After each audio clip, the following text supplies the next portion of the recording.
Chapter 7. The Presentation. Hunter was already in Susie's doorway when she opened her eyes. "Good evening, my child." He was in a smoking jacket and silk pajamas. "I was sad to see your presentation canceled last night. What happened?" Susie sat up. "It was incredible. They threw a net over Catherine and we had to fight them, and one of them died, and it was terrifying and exciting." Hunter sat on the bed next to her, put his hand on her knee, and said, "Tell me everything." Hunter listened to every word with his full attention, which was one of the things Susie loved most about him. When she finished, he was quiet for a moment. "You did well," he said.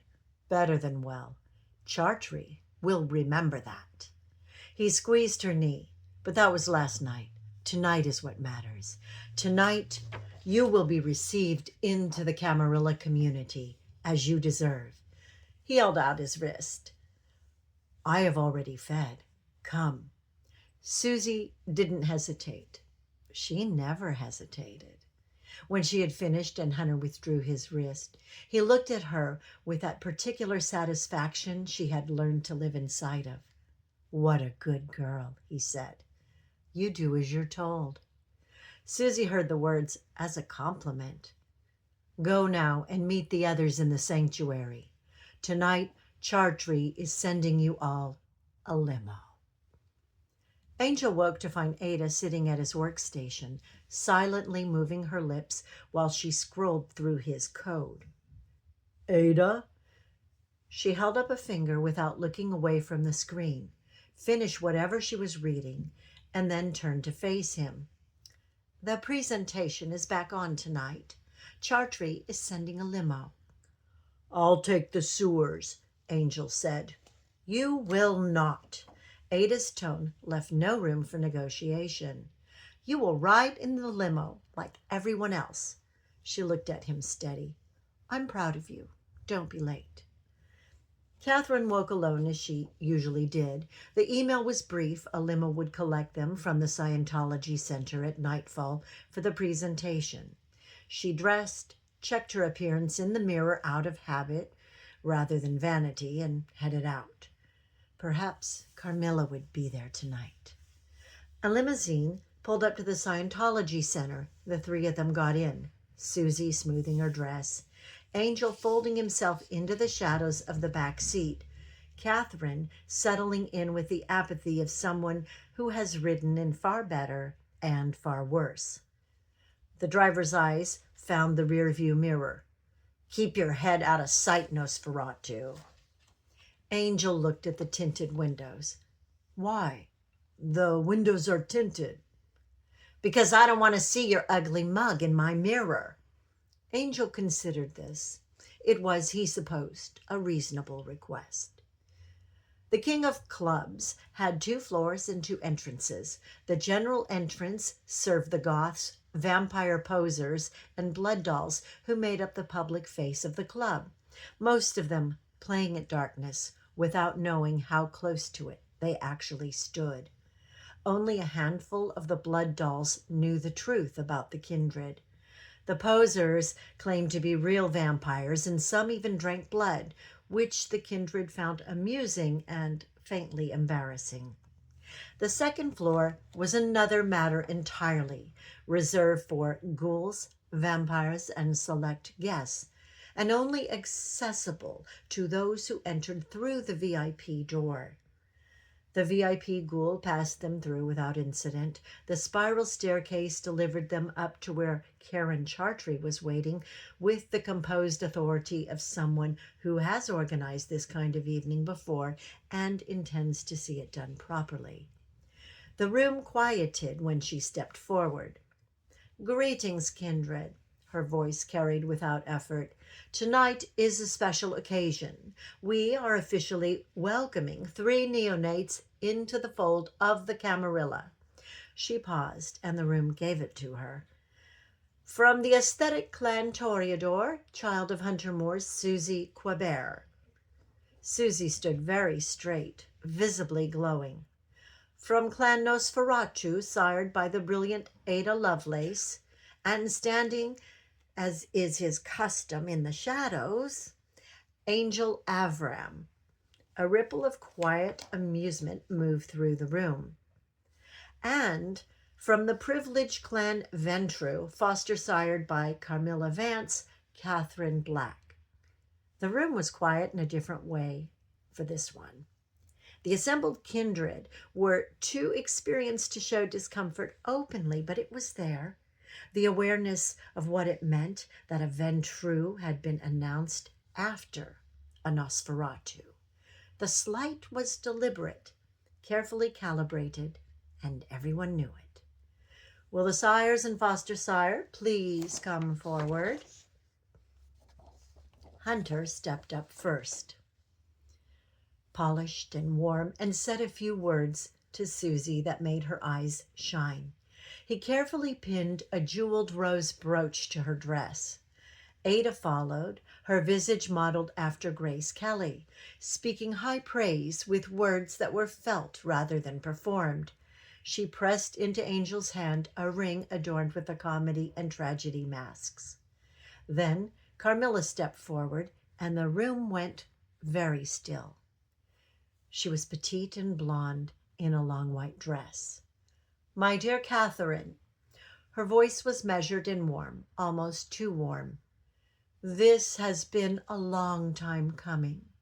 I am so proud of you and all that you have accomplished. You are a genuine asset, and I am glad that you are finally receiving a measure of the recognition that is due you. She stepped forward and embraced Catherine instead of offering a trinket. The gesture said everything her words had carefully avoided, an acknowledgement of everything that had been withheld, and a quiet indictment of those who had withheld it. The room noted it. Chartry stepped forward to close. Thank you all for coming, and special thanks to Clan Nosferatu for the technical work in broadcasting this evening to Prince Marcel. She turned to the three fledglings with the brisk efficiency of someone moving on to the next item. The limo has left, I'm afraid. You'll need to find your own way back. Meanwhile, celebrate. The bar downstairs has willing donors. Enjoy yourselves. Music rose. The room loosened. Susie wanted to dance. The evening had been everything she had hoped for, and she was lit up with it.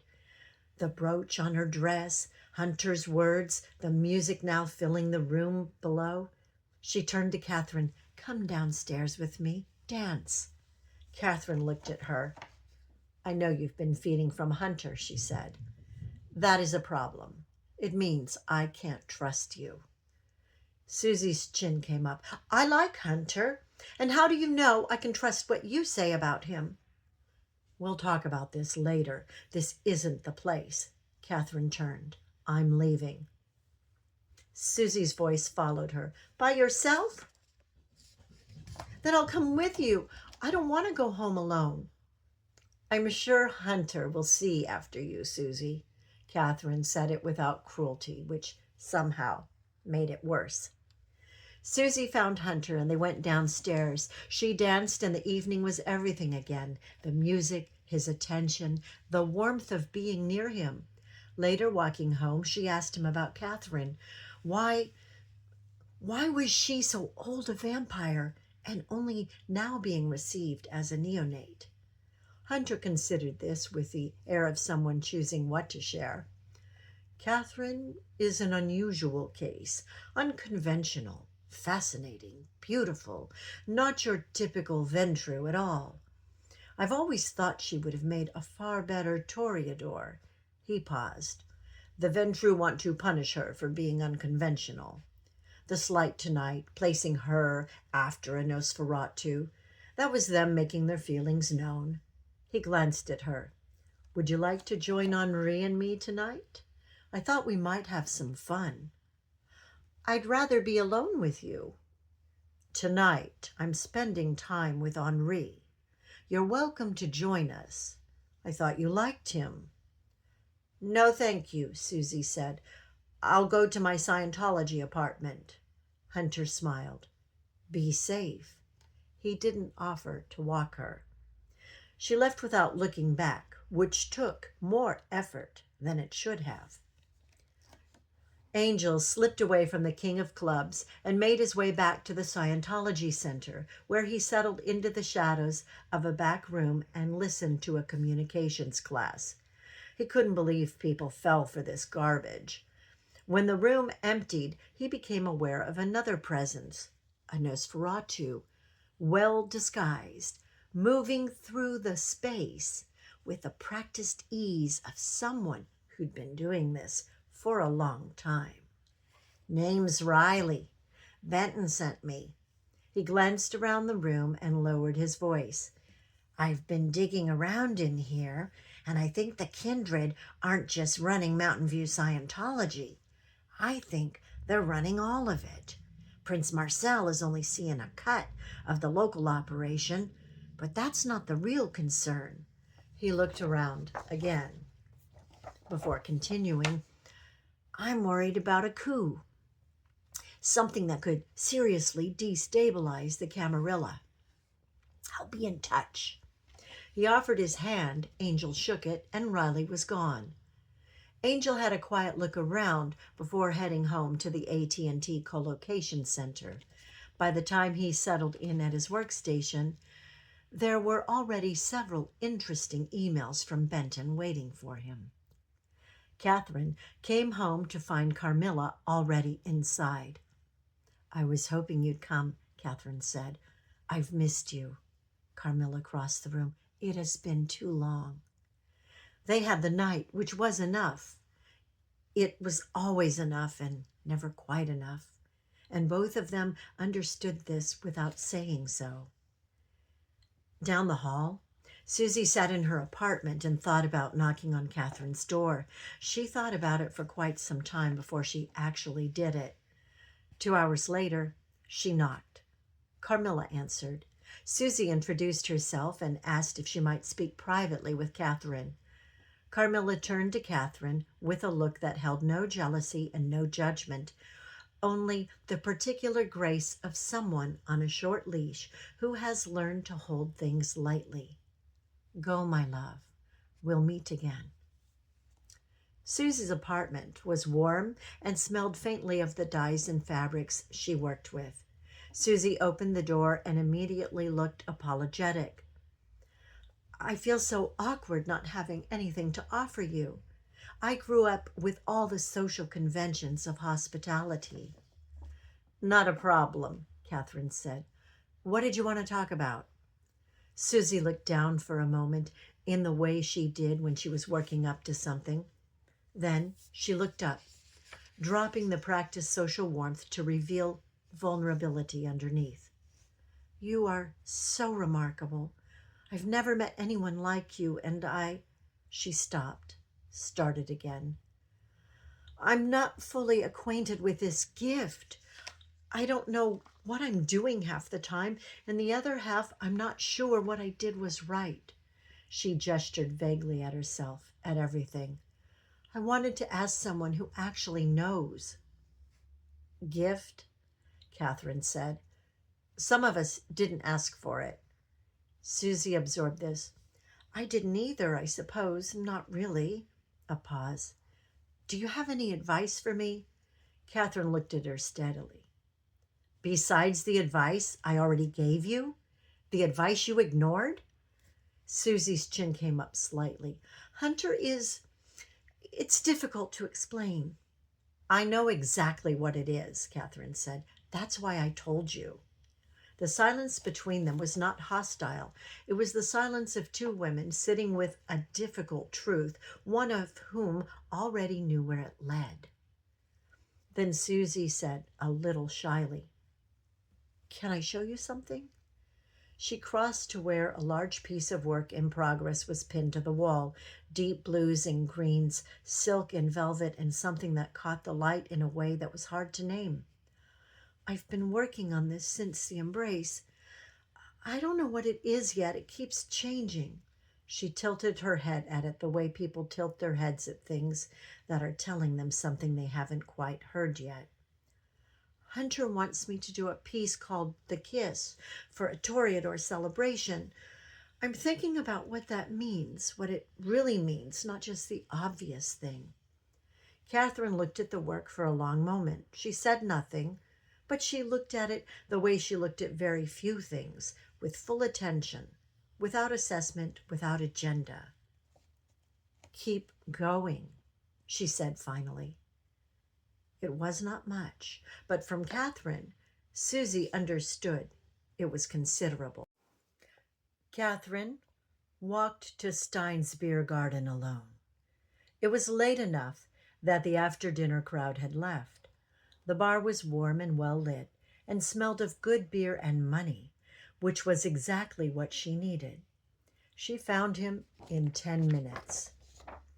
He was holding court at the bar, mid-40s, good suit, the particular confidence of someone who has never seriously been told no. He was telling a story about a deal he had closed, and the people he had outmaneuvered in the closing of it. And the two men listening were laughing in the way people laugh when they want something from the person talking. He noticed Catherine noticing him and took it as his due. She let him buy her a drink she didn't touch and talk at her for 20 minutes about his portfolio, his recent acquisition, his view on the market, his car. She smiled at the right moments. She asked the right questions. He gave her his card. Derek Paulson, managing director, with the air of someone conferring a significant gift. Outside in the alley behind the restaurant, she took considerably more than she should have before she licked the wound shut. Derek Paulson slid down the wall. She looked at him, the slack jaw, the expensive suit, the vacancy where arrogance had been, and felt the familiar twin tides, satisfaction and disgust. She saw Adrian in him. She always saw Adrian in them. She straightened her jacket and dropped his card into the gutter on her way back to the street.